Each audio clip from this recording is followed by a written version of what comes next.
Yo tenía 28 años, paseña, en un hotel que recién había sido adquirido por otras personas. Entonces, obviamente Había una barrera ahí de... Claro. Apostaron que yo no iba a durar ni 3 meses. Nunca me he visto en ese rol como, ay, soy una mujer en una cocina, ¿no? Ya. Entonces, ¿y qué quieres hacerme? Yo quiero estudiar cocina. ¿Dónde? En el Cordon Bleu en Francia. Me ha dicho, entonces tu felicidad depende de que yo tenga la plata para mandarte a Francia, claro. ¿no? Porque queremos también soldados, no solamente jefes de cocina. Siempre estar predispuesta, incluso para el trabajo que no crees que puedes hacer, que no crees que quieres hacer o que no crees que deberías hacer, ¿no? Siempre estar predispuesta a otras cosas para aprender. Aunque haya uno o aunque haya 100 personas, tiene que ser lo mismo. Además, si hay uno, imagínate, tienes que dar lo mejor para que ese uno mañana vuelva con otro y sean 4. Entonces no te vaya mal también, ¿no? Entonces tienes que estar enfocado. Creo que eso es fundamental en esto. Bienvenidos a Marcas Humanas, donde nosotros conocemos a las marcas más destacadas dentro de los rubros en los que ellas se encuentran. En esta oportunidad nos encontramos en un set muy especial y es una cocina de uno de los restaurantes más famosos de Bolivia, con una de las mejores chefs que ha pisado este país, que ha tomado mucho tiempo para poder llegar al lugar en donde está el día de hoy. Bienvenida. Bueno, en realidad nosotros somos bienvenidos a mi casa.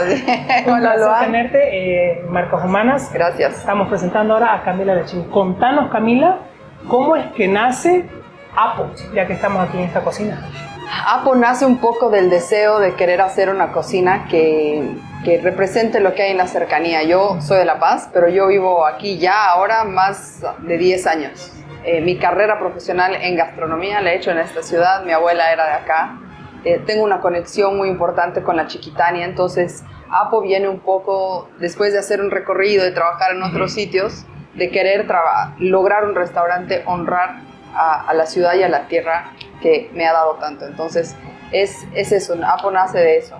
Y el nombre significa tiene raíces en guaraní, entonces llevaba mucho valor y mucho campo para poder crear, para poderle dar valor a las cosas desde la raíz, desde las recetas, desde las historias y desde los ingredientes. Qué hermoso concepto justamente el que manejas con la cocina. Y para los que nos están viendo, quiero mencionar de que el día de hoy vamos a cocinar un mole de almendra chiquitana. Ok. Por eso es que estamos aquí en la cocina, por eso es que tenemos todos los instrumentos y los ingredientes necesarios para que Camila nos guíe en este viaje gastronómico. Siempre también de la mano de Wari, así que te invito a que tomemos una cervecita antes de comenzar. Primera vez que voy a tomar mientras cocino en esta cocina. ¿Y por qué no has tomado antes? No es porque... Para alegrar el día. Vengo a trabajar. Salud. Ahora sí podemos arrancar. Cuidado, ahí nos quememos. No. Contame. Un mole es una preparación mexicana, una elaboración mexicana, es una salsa. Hay algunas que son de diferentes regiones, Oaxaca, de México, pero normalmente es la manera muy personal de alguien de hacer un mole, pero con una estructura bastante similar, y hay algunas que llegan a tener más de 100 ingredientes. ¡Wow! Dentro de uno de los moles que hemos hecho una súper investigación, porque al encontrarme con la almendra chiquitana en San Ignacio, es una almendra oriunda de nuestra región, ¿sí? Quería encontrarle la manera de insertarla en el restaurante, porque ahorita sí es como que está cruda, no tiene tanto sabor. Pero sí se siente. Pero tiene una personalidad interesante. Entonces he investigado elaboraciones distintas que se hacen a partir de almendra, además de las que me habían enseñado allá. Y una de ellas es un mole de frutos secos, porque hay el mole que tiene chocolate, hay el otro mole que es verde, que es más de hierbas, pero hay uno que es el mole de frutos secos que existe. Entonces, un poco pensando en esa estructura y mirando lo que había alrededor creciendo en San Ignacio, nace la idea de hacer este mole, que tiene frutos secos, tiene la almendra, tiene nuez, sésamo, uvas pasas, especias y en la parte y ají de Padilla de Sucre, en vez de usar el ají que usan en México. Entonces, vamos a empezar un poco tostando, porque lo que queremos es que todo lo que son especias boten sus aceites, sus aromas en el tostado. Mientras que va pasando eso, te voy haciendo otro tipo de preguntas. Claro que ¿vale? sí, claro. He escuchado, bueno, primeramente, ¿por qué Apo es cocina de autor? ¿Cuántos tipos de cocina? Hay de autor, hay dark kitchen, si no me equivoco, hay gourmet.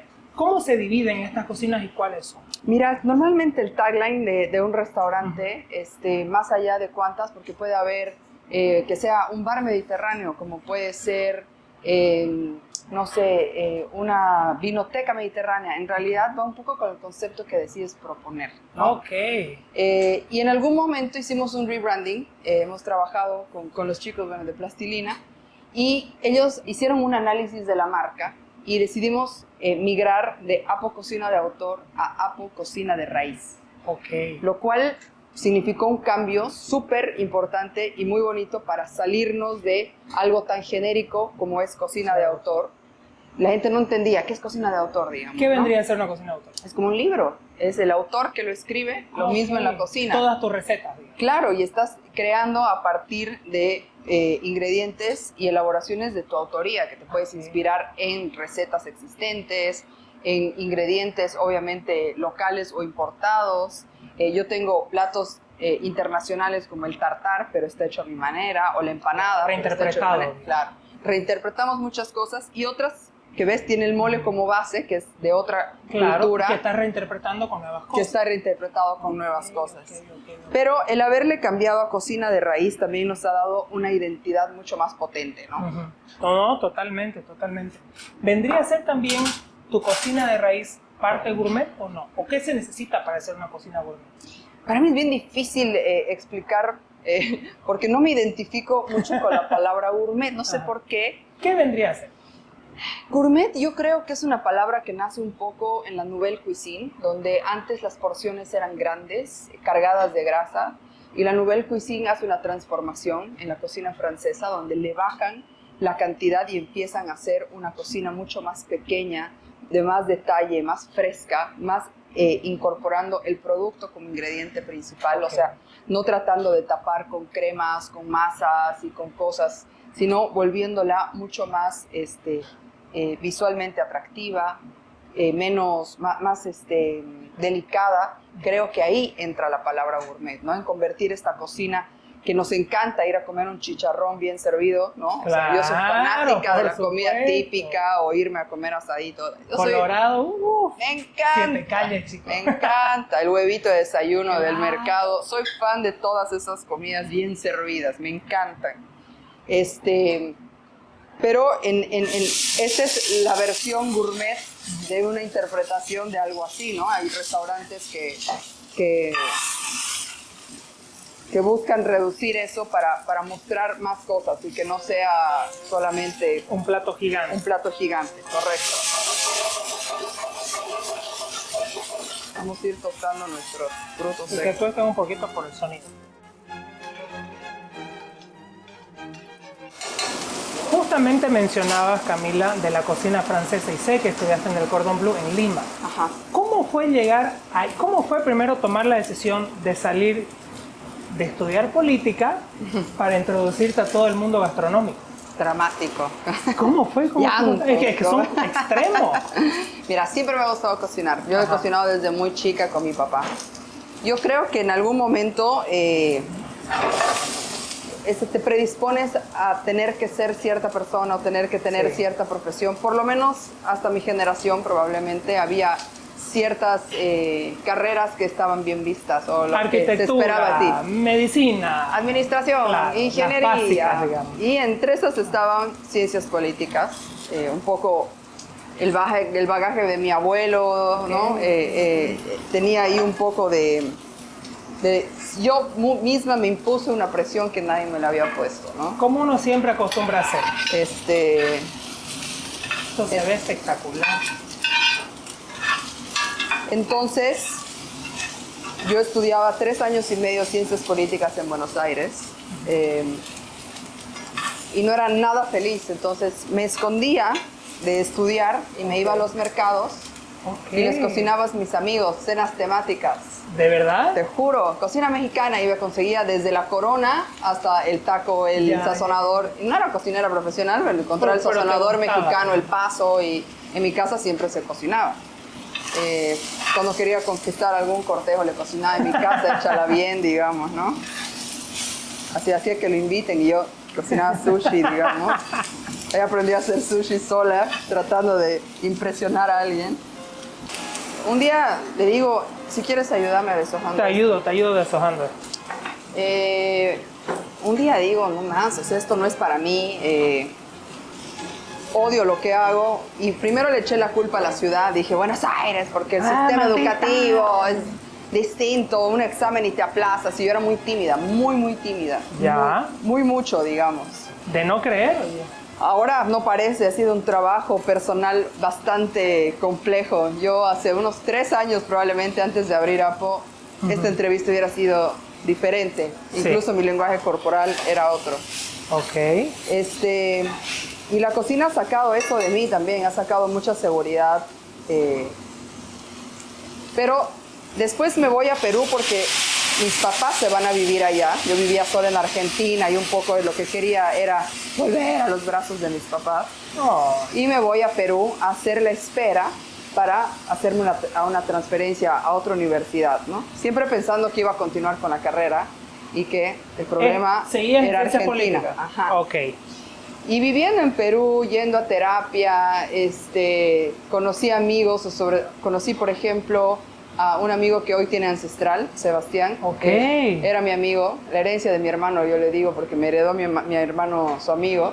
Y él estudiaba cocina, entonces venía a mi casa, vivía solo en Lima, venía a mi casa, mis papás lo amaban. Ajá. Y mientras él estudiaba la teoría del chocolate, las temperaturas de la, y yo, ay, Marx, no sé, filósofos políticos. Ok. Y yo le decía, qué bonito lo que estudias. Y yo le decía, qué bonito lo que estudias. Venía a mi casa a cocinar y yo lo ayudaba, me encantaba. Y ahí un día hice clic y dije, no. No es lo mío la política. Y como ya había hecho una especie a veces de berrinches mientras estaba en Argentina, ¿no? Y decía, no quiero estudiar, pero estás siempre en exámenes, no quieres estudiar. Entonces cuando estaba en Lima, digo, ya, Camila, sé más inteligente, no quieras quit antes de haber ido a exámenes, ¿no? Porque no hagas la misma boludez, te van a decir que no. Claro. Entonces terminé exámenes, pero todo ese proceso de ir a exámenes, yo hice mitad show y mitad verdad. ¿Para qué? ¿No? ¿Cómo así? Estaba insoportable, ¿no? Así, dramática, me hablaban, Camilita, ¿quién? No, tengo que estudiar. Así, como, y ella cocinando, ¿no? Y ella cocinando ahí escondida. Insoportable, ahí en mi casa. Mi pobre papá, yo lo maltrataba. Y me han tenido paciencia. Un día me han dicho, Camila, necesitamos hablar con vos, estás rara, tienes algo, estás embarazada. Y yo, no. No estoy. ¿Estás en drogas? Y yo, no, tampoco.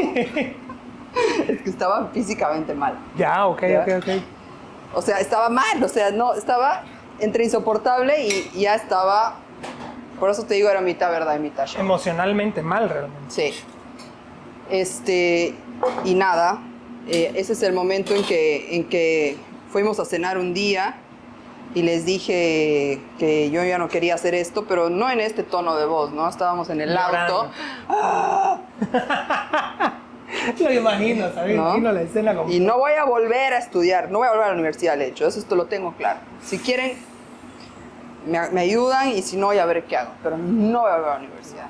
Fui decidida, determinada, nunca había estado tan determinada en mi vida, yo siempre he sido de consultar y de llegar a un acuerdo y de ser más, consensuar de alguna manera, consensuar, ¿no? perdón.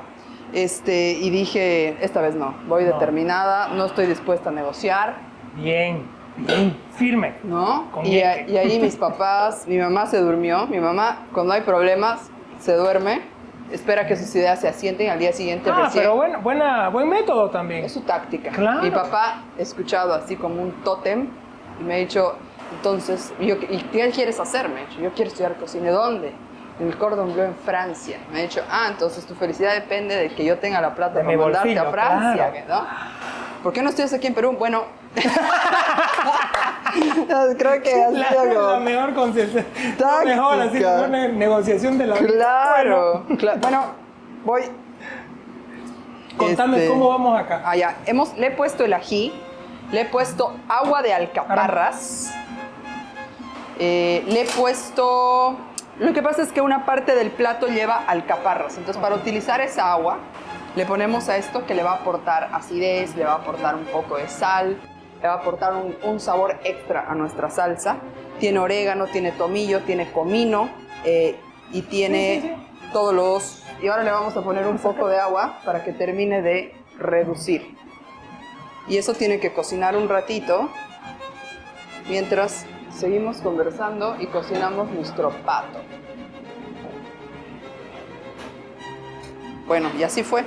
Y me cambié al Cordón a estudiar cocina. Y el primer semestre, yo de ser en el colegio era buena alumna, en ciencias políticas era una mediocre. Aprobaba con 4, que se aprueba con 4 en Argentina, 4 sobre 10, y hacía fiesta. No aprobaba normalmente. Se aprobaba con 4, era yeah. Era guau. Y cuando me cambié a cocina, salí entre las 3 mejores el primer semestre y yo sentía que ni siquiera había hecho mucho esfuerzo. Ok, entiendo. Y mi mamá me dice, tu cara ha cambiado de la noche al día. Tus ojos, tu forma de ser, has vuelto a ser tú, tierna, hermosa, todo lo que dice una mamá. La Camila de siempre, digamos, claro. la feliz.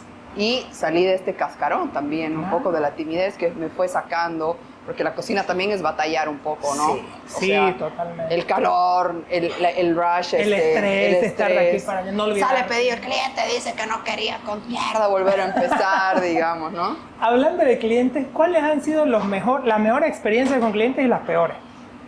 Siempre las mejores experiencias son aquellas cosas que cocinas, que propones, no le quieren cambiar nada y les hace transportarse a algún lugar, ¿no? A su niñez, a un ingrediente que les hacía recuerdo algo. He tenido muchas de esas acá, que siempre que me conversan y me dicen, lo dicen de un lugar tan bonito y de tanto contenido de memoria y emocional, que siempre me hace piel de gallina.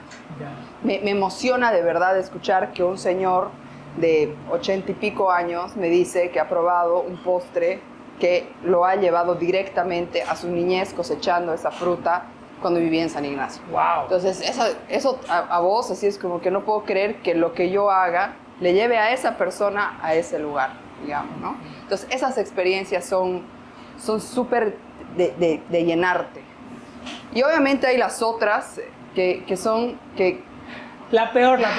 Sin decir nombres ni cosas, sino la situación. Ni siquiera me podría acordar el nombre, pero... Una situación. Es como que te dicen, ¿qué se llama un plato? ¿Ya? Tengo un plato que se llama arroz y pato. Ya. Es un matrimonio... Sin pato. Sin pato. Okay. O quiero el arroz y pato, viene con un huevo pochado, sin el huevo, más esto, menos el otro, o sea, y una ensalada aparte. No, señora, mil disculpas, aquí nosotros proponemos, lo que le sugiero, si es lo que quiere, es algo con arroz, le sugieren otro plato que vaya más acorde a lo que ella está deseando, digamos, ¿no? Porque además está el tema de la foto, ¿no? Van a sacar una foto, algo que no es tuyo, no es de tu autoría, claro. ¿no? Confundes a los cocineros cuando tú no estás a no estandarizar, ¿no? A tu equipo. Y en tercer lugar, no es algo que tú hayas hecho y que sabes que está bien y que puede que el resultado en su boca no sea bueno y diga, este restaurante es una huevada. Están inventándose cosas, no saben. Me han servido un plato que nada que ver, que yo lo haría mejor en mi casa. Claro, si lo inventaste vos, ¿no? Obvio. Entonces, pero es que cuando yo viajo y voy a un restaurante de estrella Michelin, a uno le dan lo que quiera, no es cierto. O sea, tu restaurante estrella Michelin, es más, reservas con prepago, avisas si tienes alergias, y calladito directo. Lo que te da el chef te lo comes los 25 pasos, digamos, ¿no? No es que vas y escoges. Entonces, son esos que, es que cuando yo ya quieren salirse con la suya. Entonces, eso es un poco agobiante porque evidentemente al final tienes un negocio, entonces tienes que aprender un poco a negociar y a ser tolerante nosotros, digamos. Pero a veces decimos, ¿por qué los otros no son también tolerantes? Y si quieren comer huevo frito con carne y arroz, vayan al hotel a hacer pedido. En un hotel puedes hacer un pedido de lo que querrás, como querrás, de lo que quieras, y en ¿no? los puntos que querrás. Sí, o vos hacértelo si tienes deseo. Yo cuántas veces he tenido deseo de algo específico, llego a mi casa y me cocino. Claro, es porque sos chef. También, pero lo hace cualquiera también. Eso sí. O sea, tú dices, yo quiero comer algo que te sale bien, digamos. Dice, en ningún lugar me hacen como a mí me gusta. Claro, me lo hago Vas a tu casa y te lo haces feliz y lo disfrutas, que eso es lo que estabas esperando. O sea, así es, así es. Entonces, esos son un poco los contrastes que existen, y obviamente hay otros tipos de historias, pero más o menos ese es como que el yin y el yang. Hablaste justamente de los equipos en la cocina y demás. ¿Cómo se conforma un buen equipo dentro de la cocina? ¿Cuáles son las piezas claves para esto? Un equipo tiene que ser ordenado, tiene que oír. Es súper importante ¿Qué? que... No, mentira. Y por eso hay una palabra muy clave en cocina, que Oído, cuando das una orden dices oído chévere. Porque es bien importante que te escuchen la orden, y si no te escuchan, la puedas repetir y te digan oído, porque es una cosa medio militar, ¿no? Cantas una comanda, entra paichicoco, costilla, ceviche, para la mesa tanto, oído, oído. Entonces todos están preparando. Si no han oído, ¿cómo sabes que están preparando? Claro. Tiene que haber un sentido de la limpieza y de verdad un sentido de la limpieza, no una limpieza, digamos, ¿no? Y todas las noches en esta cocina se vacían estos sartenes. O sea, no está limpio porque has venido a grabar. Esto es normalmente el estado de nuestra cocina. A veces que se les escapa y no está tan pulcro, prolijo, pero en general es parte súper importante y fundamental el orden. Porque la cocina está llena de trabas, de momentos en que dices, tengo que reaccionar, tengo que apagar incendios, ha venido una mesa de 20 sin reserva y quieren todos algo diferente, ¿no? Entonces, y al mismo tiempo Entonces, ¿qué pasa? Si no estás ordenado, organizado, predispuesto a que tienes que saber reaccionar ante la adversidad o 20 personas que quieren, cada uno va a pedir un ítem de la carta, no tienes orden donde están las cosas, todo se vuelve un caos.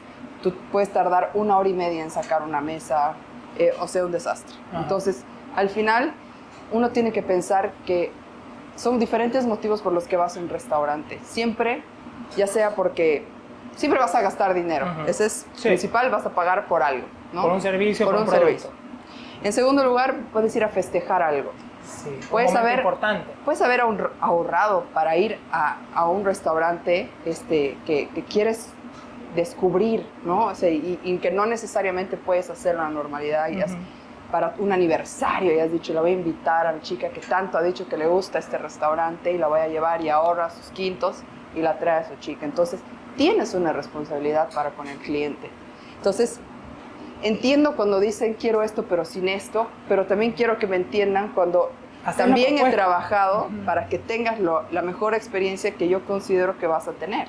Correcto. Entonces, hay un juego ahí, pero es muy bonito el tema de jugar a decir, ustedes han venido a vivir algo que yo ofrezco y tienes que estar a la altura de alguna manera, en el tiempo, en el servicio, en el orden, en saber que todo tiene una cadena de frío, ¿no? O sea, porque la comida puede llegar a ser, pues, matar a alguien, digamos, si no tienes cuidado. Alguna alergia, alguna cosa así, por supuesto. Un pescado mal guardado. Que se pase una semilla, cualquier cosa. Cualquier cosa. Claro.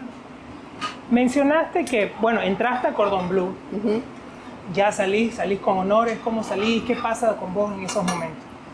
Salgo en el medio, entre el primer y segundo año, porque ya yo decido ir. ¿Cuántos años son? Yo decidí hacer la carrera técnica de 2 años. Yo estaba harta de estudiar. Claro, venía de una... No era una licenciatura. Ese año lanzaron la licenciatura. En el Cordon, la cocina siempre ha sido una carrera técnica. Ahora que hacen licenciatura y cosas, no sirve, porque no entras a la cocina hasta el segundo año. Y lo que necesitas entender cuando eres cocinero y quieres cocinar es, o vas a hacer, estás estudiando cocina para ser un restaurantero, o sea, que un dueño de restaurantes que entienda el funcionamiento, estudia administración de restaurantes. Si quieres ser un cocinero, lo primero que tienes que saber cómo es la cocina. Y en el Cordon, el primer semestre, 50% de los alumnos o abandonaban o se aplazaban. ¿Por qué? Porque era un cernidero. Tenías que aprender a cortar, hacer las cosas más tontas. Cortar cortes de precisión, hacer huevo poché, mayonesa, fondo, llegar temprano. No llegas temprano, chao, cero la libreta. No entras. No es que te doy una oportunidad, claro, no entras. Es porque te están formando. Te están formando como un soldado. Ahora entiendo. Entonces hay gente que cree que es que yo en mi casa cocino deli. No, pero no por eso vas a tener un restaurante. Seguir cocinando deli, me alegro. Hace feliz a tu familia, a tus amigos, disfrútalo.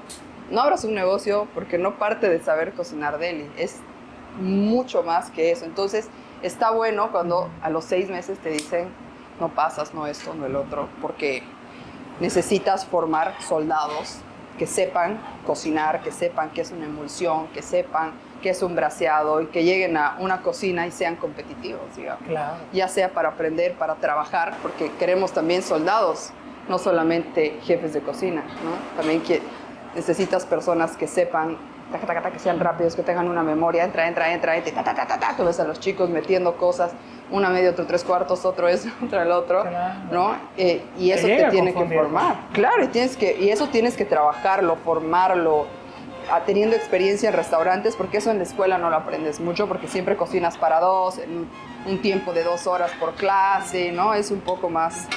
Esto ya casi está, vamos a parar.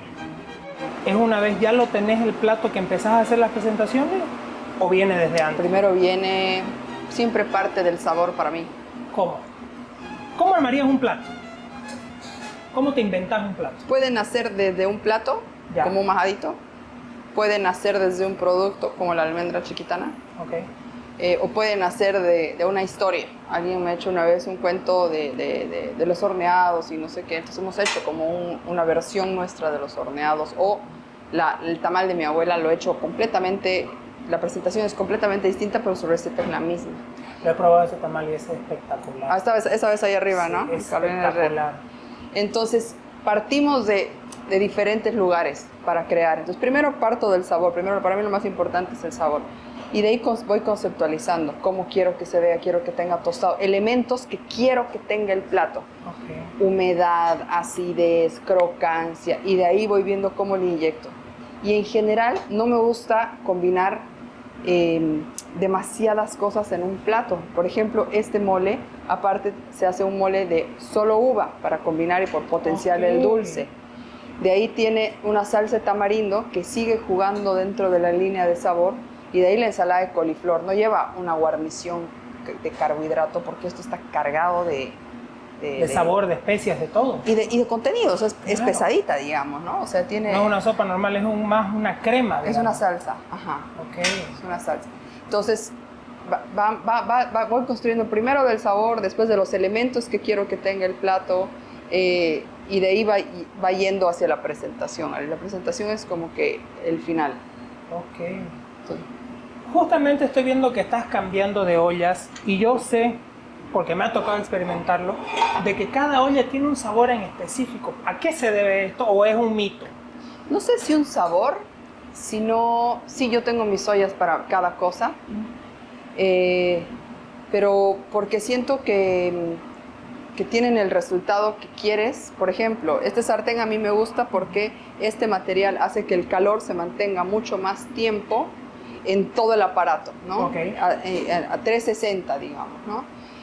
Por ejemplo, hay una de las ollas que a mí me gusta hacer salsas. Yeah. A mí no me gusta hacer salsa en una olla chica y alta. A mí me gusta hacer salsas en una olla amplia y chata, Okay. porque me gusta que se vaya reduciendo todo a la par.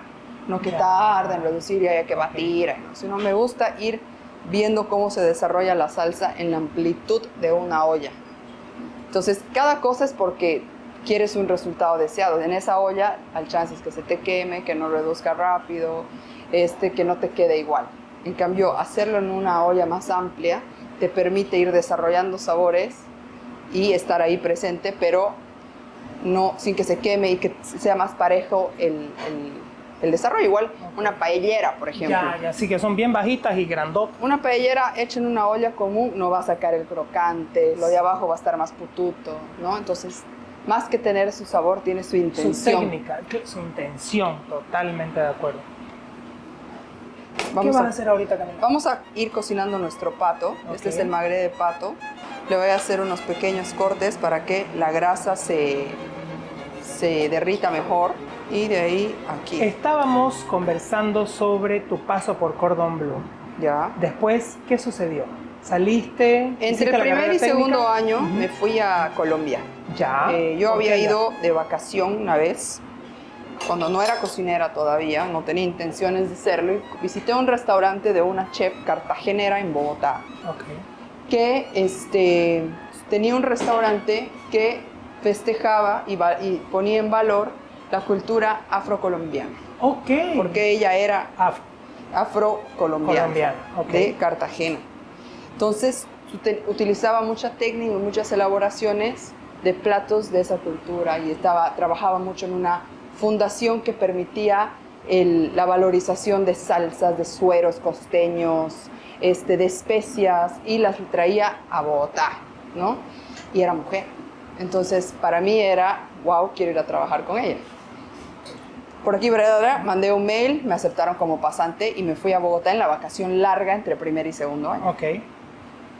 Hay ahorita que lo mencionas que era justamente una mujer la chef del restaurante, ¿hay mucha competencia masculino-femenino dentro del ámbito de la gastronomía o no? Creo que no, creo que hoy no. Por ahí antes yo no lo he vivido.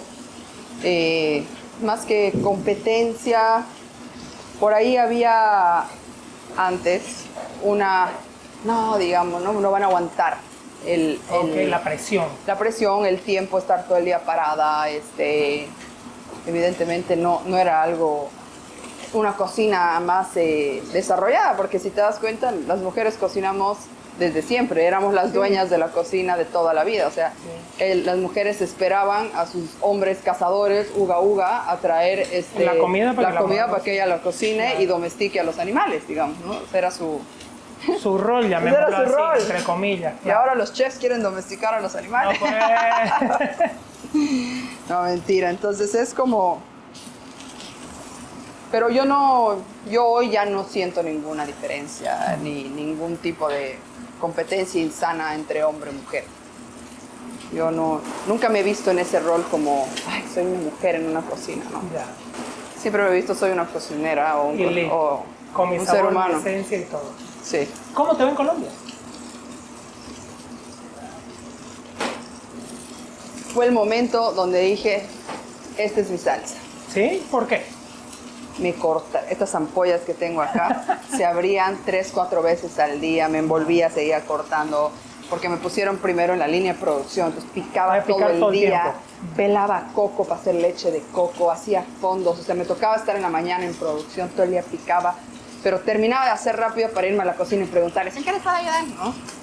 Para meterme en todo. Entonces, fueron bien buena onda conmigo, además, creo que me permitieron mucho migrar en diferentes áreas de la cocina y me encantó la movida, o sea, no es solamente un lugar de mucha presión, porque hay tiempos donde estás produciendo, te cagas de la risa, hablas boludeces, tonterías, escuchas música, bailas, cantas, ¿no? O sea, al final es más relajado, también la pero pasas con bien, presión, ¿no? Tú estás así, digamos, te estás riendo, contando historias mientras estás todos haciendo sus cosas, correteando. Evidentemente hay momentos donde hay que enfocarse, ¿no? Y estar atentos al servicio, a lo que pide el cliente, a la comanda. Pero descubrí que eso era lo que a mí me hacía falta. Y algo cuando estudiaba ciencias políticas que no entendía, que me enojaba, no poder entender lo que estudiaba, era cómo iba a llevar toda esta teoría a la práctica. Okay. En cocina me pareció tan fácil entender. Una clase, demo, al día siguiente práctica. Y ahora venos acá. Y acá. Entonces, eso era para mí el día a día, entender, aprender y hacer, entender y hacer. Entonces, era muy bonito para mí y era muy dinámico. No que no me ha ayudado las ciencias políticas luego, en mi proceso de investigación. Todo ese conocimiento, luego hoy lo aprecio, digamos, ¿no? No es que lo he botado toda la basura. Más allá de Marx y Weber y Hegel, era el entender cómo estructurar ideas a partir de conceptos básicos. De conceptos, digamos. Y de filosofía. Claro. ¿No? Descubrís tu pasión por la cocina en Bogotá. ¿Cómo fue volver? O sea, ¿sabes qué es Bogotá para mí? Tomé la decisión correcta. Ok, te reafirmó tu decisión. Claro, dejé todo, volví a empezar para vivir esto. Eso fue para mí Bogotá. O sea, reafirmar que lo que había hecho no era un capricho. Claro. No era algo que, es que lo he visto al Sebas, mi bro, estudiar cocinita y yo también quería. No, he reafirmado en ese momento que eso era lo que yo quería, ¿no? Estar en contacto con los ingredientes, la mugre, las cortadas, las quemadas, no me importaba nada de eso. Mi mamá sufría, ¿no? Ay, te quemas, pobres tus manos hermosas. Te cortas, todo, te pasan cosas. Volvé a estudiar ciencias políticas, ando a trabajar a ONG, yo, ¿no? no voy a acabar. Hablando de justamente que estabas comentando sobre los distintos pensadores, ¿quién viene a ser tu chef favorito? Mira, ¿O quiénes son de los que te inspiras? Mira, hay diferentes chefs que me han marcado de diferente manera. Okay. Y he tenido la suerte de poder estar en sus cocinas para darme cuenta de eso. Okay. Y en uno de esos no era su cocina, sino era, luego de cerrar su restaurante, abrió un centro de investigación gastronómico. Un chef que fue el mejor del mundo durante 6 años consecutivos, según una lista. Nunca bajó de las 3 estrellas Michelin.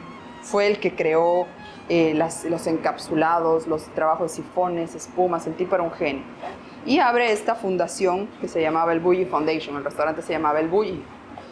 Y crea este espacio donde podían llegar tanto pasantes como había diseñadores de moda, diseñadores de arte, ingenieros, todo para ir curando la información y volver la gastronomía un objeto de estudio.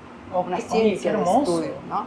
Y ponerle el valor que merece, así como la historia del arte, la historia de la gastronomía, ¿no? Que se vuelva una carrera universitaria, así como la historia del arte, lo que tenga que ver con la gastronomía, porque tiene un valor que además todos los días la seguimos alimentando, valga la redundancia, ¿no? Sí.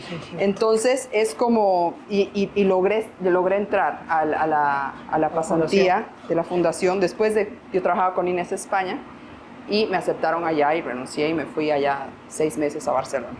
Okay. Y ahí entendí que hay que investigar mucho para poder crear.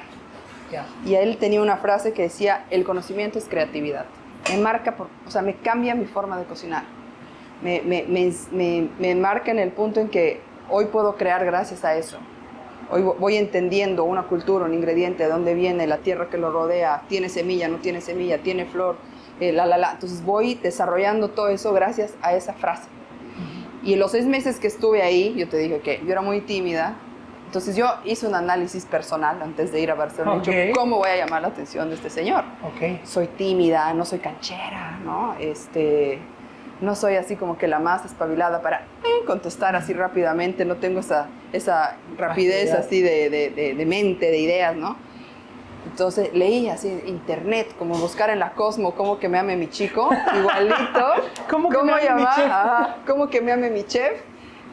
Y una de las cosas que me salió y que me pareció espectacular es que decía, tienes que predisponerte a que el momento en que él pregunte quién quiere hacer un assignment, levanta tu mano. Okay. Más allá, después te decía miles de cosas, 10 cosas, no, esa me quedó grabada. Me predispuse. Y siempre nos daban tareas. Y un día él viene a conversar con nosotros. No estábamos todos los pasantes y todos nos mirábamos así, ¿no? Ay, babeando, sí. El dios Ferran, digamos, ¿no? Nuestro ídolo. Y dice, bueno, así él hablaba así, y quería que alguien, ¿quién quería ordenar su biblioteca? ¿Quién quiere ordenar? Nadie. Ese es un trabajo de hormiga asqueroso, y horrible. ordenar. Y ¡pim! Levanté mi mano. Bueno, bienvenida, me bajó a la biblioteca. Trabajé 2 semanas a su lado. Y entendí su filosofía a través de ordenar libros. Claro. Y fue extraordinario, me dio una lección, ¿no? O sea, siempre estar predispuesta, incluso para el trabajo que no crees que puedes hacer, que no crees que quieres hacer o que no crees que deberías hacer, ¿no? Siempre estar predispuesta a otras cosas para aprender. Eso y la creatividad y entender fue una cosa que él me marca demasiado. De ahí estuve un día, porque no tenía permiso de trabajo y tenía un amigo. Mi mamá conocía a la esposa del sous chef de un restaurante que se llamaba el Eleven Madison Park en Nueva York. Entonces me permitió ir como que un día de stagiaire a conocer la cocina y un poco entender el funcionamiento. Fue un día. La precisión de reloj suizo que tenía esa cocina era impactante. Hasta cómo limpiaban los mesones, era en forma de redondo. Así limpiaban los mesones en forma de... No, limpiabas así, venía en redondo. ¿No? En redondo. Se sabía que limpiar en redondo, digamos, ¿no? Bueno, fui a esa cocina y me mindfuckeó un poco el hecho del orden, de la precisión. Claro. Solamente el área de montaje de platos era el tamaño de esta cocina. ¿ya? O sea, era una mesa enorme y habían 4 personas montando frente a frente. Ajá. Entonces eran como si nosotros 2 estuviéramos, 2 personas aquí al frente en la mesa. Y yo pongo brotes. 1, 2, 3, 4. Solo brotes. Y tú pones 1, 2, 3, 4. Agarras 1, 2, 3. Era una cosa así que tú veías cómo se movía esa cocina y un reloj gigante que tenía timer y el que despachaba decía tiempo para no sé qué, 1 minuto. Oído, chef. Y todos salían así perfectos con sus bandejas. Venían. Si habían en la mesa era de 6, venían 6 garzones a hacer fila. No venían 8, 2, no. 6 garzones a hacer fila, ¿no? A recoger cada uno un plato. Y se iban. O sea, era precisión. Y he dicho, no sé si yo quiero manejar un restaurante un día tan así. Estresante. Pero me loqueó la precisión. Me compré, obviamente, sus libros. Y entendí también su forma de cocinar. Entendí cómo él cocina a partir de un ingrediente y le aumenta 2 o 3 más en la estructura general de un plato. Okay. De ahí, un ejemplo. Por ejemplo, él tiene un plato que es un pato y que lo cambia temporalmente. Todos los meses lo cocina igual, lo hace madurar, le pone la banda. Pero, ¿qué hace? Con la temporalidad le pone la guarnición. Okay. Entonces, si llevaba la salsa de ciruela aparte, hacía una guarnición que tenía crema de ciruela, crocante de ciruela, encurtido de ciruela. Jugaba con las diferentes ciruelas de la temporada para que le vayan al pato. Cambiaba la temporada, zapallo esto, crema de zapallo, salsa avellanada con pepitas de zapallo. Juega mucho con un ingrediente en diferentes texturas para valorar la capacidad que tiene un ingrediente de transformarse tanto. De transformarse tanto y de complementarse en un plato y no distraerte con zapallo, zucchini, berenjena, tomate, ¿no? Sino que logres concentrar el sabor y combinarlo con algo que le va, un pato a la lavanda, que era en su caso, que era un pato a la lavanda. Siempre era la lavanda y le combinaba el otro según la temporalidad. Cambiaba 4 veces al año de menú y siempre era enfocado en la temporalidad de los ingredientes. Entonces me parecía muy loco lo que él hacía. Sí, totalmente. Y me inspira mucho en mi forma de cocinar, de tratar de agarrar la menor cantidad de ingredientes en un plato, pero para irlos potenciando. Con sus diferentes estructuras. El tamal, que lo conoces. Sí. Es de choclo, pero encima tiene además una ensalada de trigo suflado, trigo, ¿no? Sí. Era como que buscar elementos que estén en diferentes texturas para no combinar tantos sabores, sino el mismo y mostrar su versatilidad. Me mencionabas toda esta experiencia maravillosa que has vivido en el exterior, pero ¿cómo ha sido la experiencia de volver a Jardín de Asia? Ha sido muy lindo, mira, porque yo nunca había trabajado en un hotel. Ajá. Y cuando yo salí del Córdoba decía, nunca voy a trabajar en un hotel, me parecía el trabajo más tela y aburrido del mundo, ¿no? ¿Por qué? Hotel, digamos. O sea, ¿qué se come en un hotel? Sopa de enfermo, sándwich mixto, ¿no? Sándwich club, papas y pollo a la parrilla con arroz y papa frita, lo que el cliente diga, ¿no? Me parecía tela, digamos, ¿no? O sea, yo quería ir a explorar los mejores restaurantes y cocinar. Sabores, y cosas estrellados, ¿no?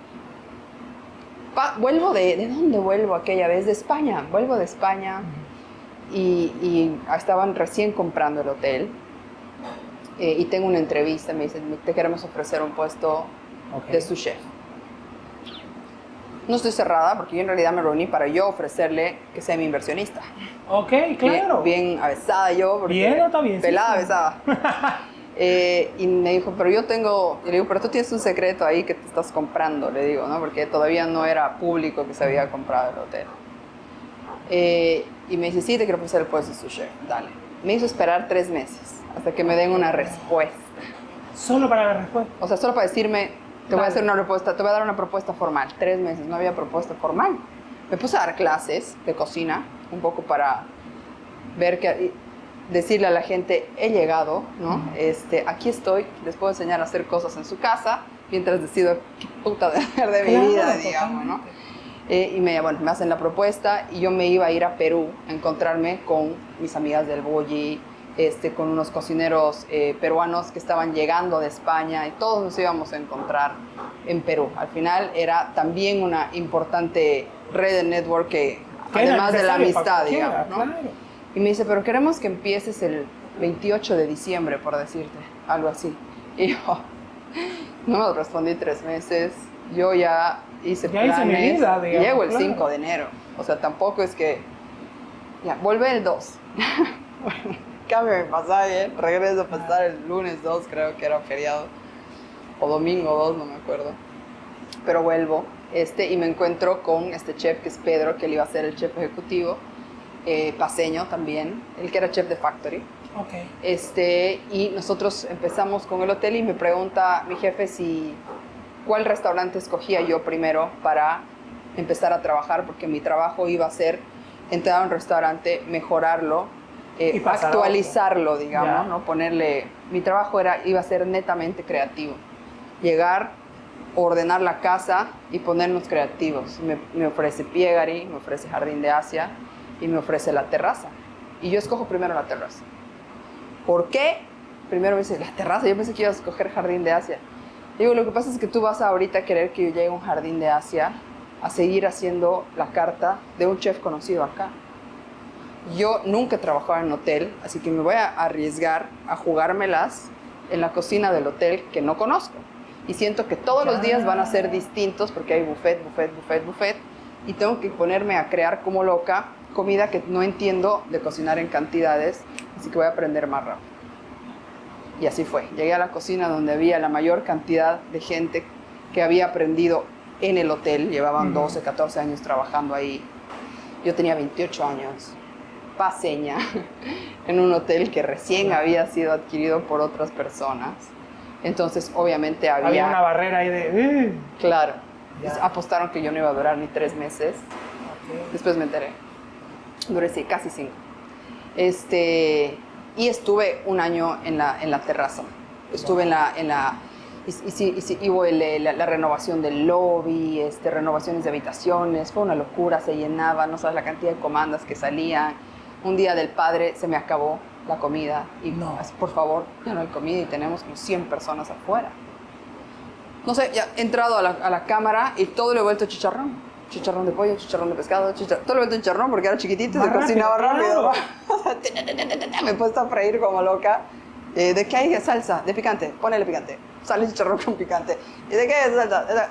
Sale acá. Y así he sacado un servicio del Día del Padre, sin haberme hecho bien la idea de que se iba a llenar. La cantidad de gente, por supuesto. Porque todos ellos me habían dicho, no, chef, no se llena el Día del Padre. Es el Día de la Madre, sí, pero el Día del Padre, poca gente va a venir. Me han querido hacer, y he pisado el palito, he confiado. Y nada, se llenó. Y el Día de la Madre ya pues no me agarraron desprevenida. Ni por si acaso. 3 estaciones de buffet. O sea, mi servicio fue así, como de director de orquesta. Ya, qué bello. Y el otro fue ¡ah! Digamos.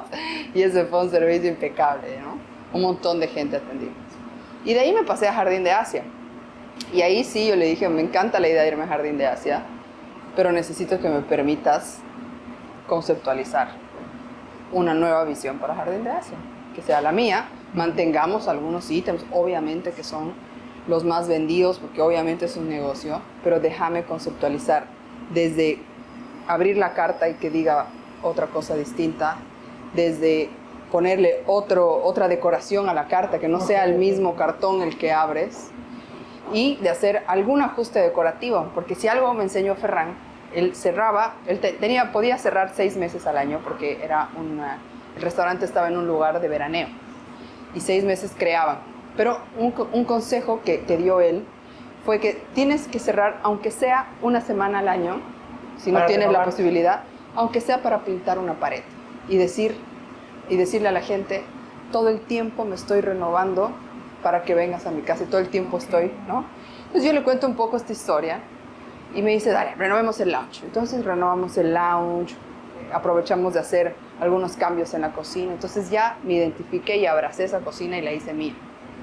Y ahí estuve 2 años hasta que me convertí en chef ejecutiva del hotel, y ya era otra mi manera de estar presente ahí, era menos creativa, era más ejecutiva, pero que también me enseña a manejar un negocio hoy también, ¿no? Claro. Entonces fue un aprendizaje así, como que yo le digo una maestría, pero increíble. Brutal, claro. Trabajar en hotelería. Si alguna vez me piden consejo los cocineros, les digo, trabajen en hotel por lo menos 2 años. Van a patalear porque trabajas las 8 horas completitas, te sudas de pies a cabeza, sales hecho bolsa, no hay tiempo de nada, pero vale la pena. Lo que aprendes, las mañas para hacer las cosas más rápido, para sacar eso de chicharronear todo, ¿no? De que tienes que espabilar, no es así, ay, ahora voy a cocinar para uno, claro. ¿No? Bonito sería cocinar así siempre para 30 personas en tu restaurante súper controlado. No hace plata eso y tampoco eso puedes hacerlo si todo el resto lo tienes controlado y eso lo vas a aprender en un hotel. Sí, y eso lo entendí ahí. Y los procesos y el control de costos, que todo eso es un bajón como cocinera que venga. ¿Y qué le has puesto? A ver, ¿cuánto pesa? No, muy cara la alcaparra. Say what? Ya te estás metiendo con mi creatividad. Entonces, ahí también entiendes un poco que tienes que aprender a balancear el cocinero creativo del cocinero inteligente. El cocinero que genera financiero. Financiamiento. Correcto. Justamente hablando de eso, ¿cuáles son las mayores pérdidas que un restaurante puede tener, las mayores ganancias, dónde se dan? Una mala administración de costos es implacable para un restaurante, te puede hundir, ¿no? No saber costear. O sea, no saber cuánto es el valor de este litro de salsa y de este litro cuánto le entra a un plato. Okay. Y de ese plato ir agregando. Y lo difícil de un restaurante como este es que cada uno tienes que hacer subrecetas de cada cosa que haces. Es moroso. Pero si no tienes claro el momento en que sube de precio algo como ahorita, que está todo subiendo de precio, no puedes actuar y decir, no, instintivamente le voy a subir 20 pesitos más. No, tienes que saber exactamente. Prorrateo, ver qué. Y tengo amigos que tienen restaurantes que siguen vivos hace años y le digo, serías millonario si cobraras lo que tienes que cobrar, pero regalas, pones el precio en un plato que hoy has descubierto que cuesta más de lo que lo vendes. Loco. Sí, dice. Aprendí a costear. ¡Wow! ¿Cuánto venderá que no ha cerrado? ¿Qué está vendiendo mal, digamos? Te iba a consultar justamente eso, adelantándonos un poco, mejor dicho. ¿Ya? Salís de los Tajivos y ¿cómo nace el proyecto de Apple? Mira, yo estaba un poco ofuscada ya, mi trabajo lo sentía que no estaba en mi momento creativo. A mí lo que más me gusta es cocinar. A mí administrar no me gusta mucho. Además que no le sé. O sea, si supiera, tal vez si tuviera un instinto administrativo de decir, hay que hacer tal y tal cosa para mejorar tal cosa. No, me es más largo, tengo que estudiarlo, meter a mi Excel como sonsa, así, digamos, no es con fórmula, como lo hacen los que saben, digamos, ¿no? Entonces era muy administrativo mi trabajo. No me voy a mentir que amaba mi trabajo, amaba la puntualidad en la que me pagaban, o sea, eso era hermoso. Maravilla. Saber que te van a pagar el primero, sino el 31, ¿ya? O sea, era hermoso. Pero de alguna manera, yo que estaba un poco ofuscada, digo, no, voy a seguir hasta ver qué voy a hacer, porque ¿qué harías? ¿Dónde vas después de estar en los Tajivos? Claro. Tienes que tomar una buena decisión. O tienes que buscar a alguien que te contrate, que tenga el mismo valor o mejor. Y no había muchas opciones para eso, digamos, ¿no? Y yo no me quería ir tampoco, yo soy muy feliz acá. Y en el camino tengo una propuesta para hacer un restaurante en sociedad de inversionistas que me dicen, nosotros ponemos la plata, tú el know-how. Es como un regalo, ¿no? O sea, es que me decir, para mí. Claro. Y eso era lo que necesitas para abrir un restaurante, porque de un trabajo normal de cocinera, abrir un restaurante de este tamaño es imposible. Necesitas inversión grande, esta cocina, ¿no? O sea, los equipamientos. Y esa fue la manera en que decidí que iba a ser la única manera en que me iba a salir de donde estaba. Y nada, en el camino me preguntaban, ¿y qué tipo de restaurante quieres hacer? Porque nunca se metieron con el concepto, nunca se metieron con Ellos nada. Confiaron plenamente en tu visión. Ellos querían hacer una visión de un chef y confiaban en lo que yo sabía hacer. Ya eran clientes míos, o sea, ellos sabían de lo que yo era capaz. Claro. Y cuánto trabajaba. Yo nunca he trabajado 8 horas, he trabajado siempre más, digamos, porque amo lo que hago y me apasionaba, y el hotel también era un lugar donde tenías que, claro, todo el abre 24 horas la terraza, ya solamente con eso Ya la te mitad del dice un tiempo montón, tienes que claro. estar, digamos. Claro. Pero nace, y yo siempre he tenido el sueño de hacer un restaurante que honre a Santa Cruz, así como hay tantos restaurantes que honran a La Paz o a los Andes, ¿no? O a la cultura andina. Y eso es lo que yo quería hacer. Además, para mí era obvio que utilizar los productos de cercanía son los más frescos, los más baratos y los mejores. ¿Y qué significa producto de cercanía? Lo que produce tu gente. Plátano, yuca, almendra chiquitana, purupú. No tienes que traer azafrán, no tienes que traer trufas, ¿no? Tienes que utilizar lo que está cerca. Y las comidas que tú comes en tu casa, un día comes, no sé, queperí con plátano al horno. ¿Por qué no a ese plátano al horno darle su lugar importante en un plato de cocina de autor o de cocina gourmet, como lo hemos definido hace un rato? Claro. Cocina de raíz. Cocina de raíz. Cocina de raíz. Entonces, esa era siempre la intención. Aquí lo voy a reducir un poco, porque está muy aguachentita. Y ahí ¿Lo querés más espeso todavía? Lo quiero más espeso. Es más como un puré. Ok. Así de espeso tiene que ser el mole. Sí. Wow. Ahí queremos que baje un poquito el agua. No mucho más tampoco. ¿Qué define la cocina de Camila? ¿Qué define mi cocina? Sí. Y el secreto para un buen plato. Sabor, sabor, sabor. Pero pueden haber sabores que no combinen bien.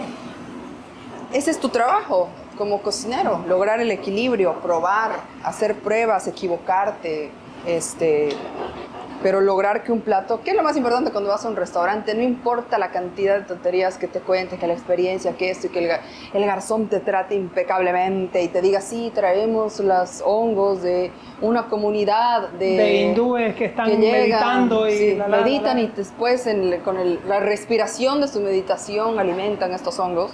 Súper, pero si el plato no está rico no vuelves, por más de que le hayan meditado monjes, budas o lo que sea, ¿no? O le hayan bailado encima, no te interesa. Al final dices, he vivido una experiencia extraordinaria, qué increíble que estemos haciendo una gastronomía tan espectacular. Pero feo. ¿Te acuerdas del sabor? No, o sea, buenísimo, pero no me acuerdo los platos. Entonces, ¿a qué has ido, digamos? Al cine. Claro, ¿No? totalmente. Al teatro. No, entonces, probar, equivocarte, hacer pruebas, decir, no, esto está mal, y aprender a editarte también y no ponerle tantas cosas al plato solo para que se vea con ñañacas, digamos. A veces un plato no necesita verde. ¿Por qué? Porque no le aporta sabor. No hay que ponerle verde solamente porque, ay, le falta color. En un plato puede que le falte color, pero es mejor si el color que le pones al final también le da el sabor. Claro. Le da el elemento que tenga lo que hace tener pop. un porqué también, ¿no? Exacto. ¿Y qué define tu cocina? ¿Y tu sabor?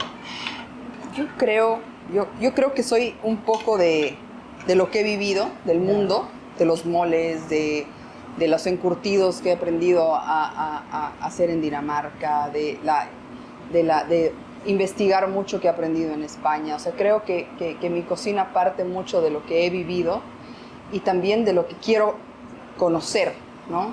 Me junto con gente mayor acá que me cuente qué cocinaban en su casa y misma gente se me acerca a mí que viene al restaurante, te cuento, en el campo he visto, han vuelto a hacer, no me acuerdo cómo se llama, pero hacen una grasa con piel de gallina y la tiñen con urucú y eso utilizan para cocinarse. Es el sabor delicioso que debe tener eso en vez de utilizar aceite. Entonces esas cosas, conversar con la gente me encanta. Entonces descubrir esas raíces creo que es la base de mi cocina. Wow. Más mis propias raíces, claro, digamos, ¿no? Totalmente. ¿Qué debería transmitir la cocina? Yo creo que emociones debería transmitir. Tanto como cuando comes una croqueta con tu cervecita, con tu amigo, que la croquetita esté crocante, húmeda por dentro. No estás pensando en la croqueta, estás pensando en tu conversación. Pero si la croqueta está fea, va a matar tu conversación para decir qué huevada. Para decir guácala. Claro, fea. mierda de fea esta croqueta, digamos, ¿no? Pero si ya sea una croqueta tomando una cerveza conversando, ya sea una cocina de autor que ha sido, la comida es el centro, lo más importante es que esté rica, esté bien hecha y que acompañe a lo que vas ahí. Hay eventos que a veces dicen, queremos que salgas a hablar. Hay eventos en los que no tengo que salir porque no es sobre mí. Es sobre su reunión, su festejo. Tienen una reunión de amigos que no se ven hace tiempo. La interrupción a veces de la cocinera para decir de dónde viene y su explicación del plato, a veces no aporta sino resta. Entonces hay que saber un poco también tu lugar, saber entender de cómo puedes hacer que la persona tenga la mejor experiencia, donde a veces tú no eres parte de la experiencia, ¿no? Eso a veces creo que hay que trabajarlo mucho y no es solamente un micrófono y interrumpirle la cena a todo el mundo. Eso a mí me choca un poquito, la verdad. No lo hago. No, y cuando hay que hacerlo, hay que hacerlo. Cuando es una cata, lo haces, sales, explicas. Pero es porque es la forma de realizarlo, y la gente ha ido a eso. Claro. ¿No? Pero si no, es más bonito que estés conversando. También has ido a vivir una experiencia, pero también has ido a conversar con alguien, a disfrutar con ese alguien. Y es mejor que yo me acerque y te diga, ¿qué tal? Yo soy Camila, ¿qué tal le ha parecido? Todo bien. Me acerque a tu mesa. Y no, hola, perdón, disculpen, 5 minutitos de su atención. Quería saber cómo les había... Bien, me van a gritar, ¿no? No, esa cercanía con las personas creo que es mucho más relevante que tratar de ser... de impresionar, ¿no? De impresionar, esa es la palabra. ¿Cuáles serían los errores básicos que uno debe de evitar en una cocina? Los accidentes suceden cuando te dejas ganar por la ansiedad, por no haber hecho un buen trabajo de mise en place, ¿no? Ese es un error súper común, que me ha pasado, una historia concreta. Yo trabajaba en Inés y no estábamos listas de haber descongelado unos ostiones, ¿ya? Se llenó el restaurante, era mediodía, al mediodía éramos menos en la cocina, y el que hacía los ostiones estaba atrasado con un montón de comandas. Le digo, ¿dónde están tus ostiones? Te voy a ayudar, porque eso era fácil de hacer para yo irlo liberando de lo fácil o de lo que le quitaba tiempo para que él esté concentrado haciendo sus cosas. Y me dice, ahí están los ostiones. Y digo, mira, están congelados. He agarrado un cuchillo, ¿no? Y he tratado de... Te cortaste. Y de abrirlo así, para separarlo, un ostión de otro, para poder... Ya. Y se me fue el cuchillo, obviamente. Me saqué así, la punta del dedo hasta acá. Lo sentí. ¿No? Sangre. Entonces ya te jode el servicio, una mano menos. Hay otra que se tiene que preocupar por vos porque te has abierto la yema del dedo. Entonces, no tener mise en place, no estar consciente de que estás listo para un servicio, ocasiona accidentes, ocasiona que te equivoques, que mandes mal una comanda, ¿no? La música durante el servicio, por ejemplo, a mí no me gusta. ¿Por qué? Porque distrae.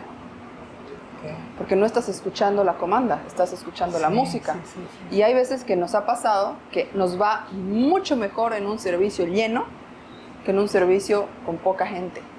Nos tardamos más con poca gente porque no están enfocados en lo que están haciendo. Entonces, voy a hacer producción para mañana, el otro está escuchando musiquita, entonces entra la comanda, nadie la lee. Entra el garzón 10 minutos más tarde, no están preparando, ¿no? Ajá. Ay, no he visto, ¿no? Es que estaba haciendo producción. Entonces son esas cosas que el enfoque, el estar todo el tiempo uniformado, es parte de estar preparado para la guerra, ¿no? O sea, te agarras el pelo, te pones tus cosas, Rambo.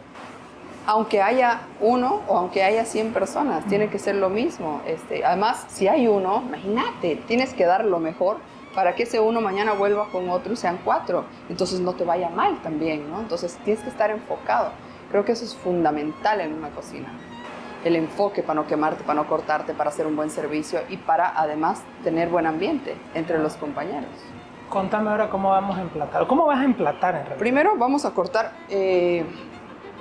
me ha traído mis salsas prechas. Vamos a cortar el patito, que está pink. ¡Wow! Está hermoso. ¿A tu pato solo le pusiste sal? Solo sal. Solo sal, una sellada y un poquito al horno, ¿no? Al horno hasta que llegue a 52, ha reposado y está en su punto perfecto el pato. Está bailando mi torta. Tan suave que se está deshaciendo. Sí. ¿no? Qué espectáculo. Entonces, aquí le voy a poner esta salsa de tamarindo. Cuando fui a San Ignacio, vi que alrededor de las almendras crecían árboles de tamarindo. ¿Ah, sí? Y caminaban patos. Ok. De ahí nace este plato. Claro. Almendra, tamarindo, pato. A eso estaba, yo fui, ahí estaban los 3 ingredientes. Te lo cantaron directamente. Directamente. Vamos a sacar esto. Hemos hecho un mole de uva pasa. Pura pasa con manteca de pato. Ok. Entonces, otra vez hemos utilizado la grasa de pato que sale de las otras partes, porque cocinamos las piernas para otra elaboración. Ok. Y bota mucha grasa. Entonces la volvemos grasa para cocinar. Ok. Para confitar. ¿Cómo lo haces? Hay que hervirla hasta se va evaporando el agua, la dejas enfriar, la vuelves a limpiar, hay que limpiarla hasta que quede solo grasa. Ok. Es moroso el proceso, me imagino. Es moroso, pero lo hacemos de pato y lo hacemos de res. Uy, debe ser un espectáculo. Entonces tenemos grasa para cocinar, otras cosas que utilizamos para darle sabor a algunas elaboraciones. ¿Cómo emplatas ahora? Este es el mole que le pongo una cantidad generosa al centro del plato. Porque al final es nuestra estrella, no es el pato la estrella.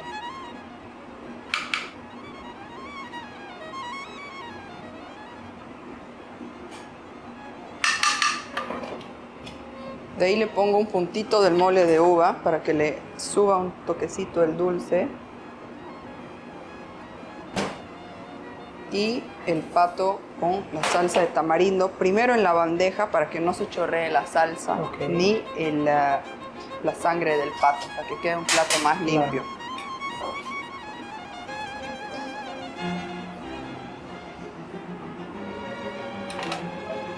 Y esta es una ensalada que hacemos de coliflor, almendra chiquitana frita, alcaparras, que habíamos usado el agua de alcaparras para la elaboración, orégano fresco y sal en escamas. Qué espectáculo que se ve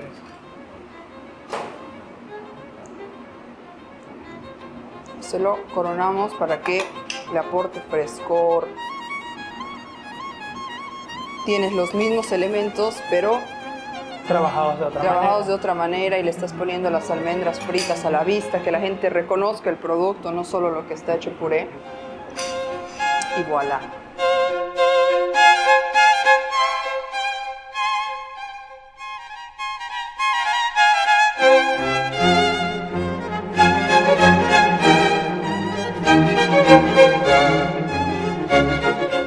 Un espectáculo, Camila. Ya se acabó. Y te agradezco por habernos abierto tu cocina, tu corazón, habernos contado más de tu historia y preparar algo tan maravilloso. Que ahora vas a probar. Gracias nuevamente. Gracias a vos. Para después la prueba. O sea, claro, vamos a probar, claro, pero claro, ya claro. backstages. Y nos vemos en el siguiente episodio. Chao. Chao. Chao. Qué espectáculo.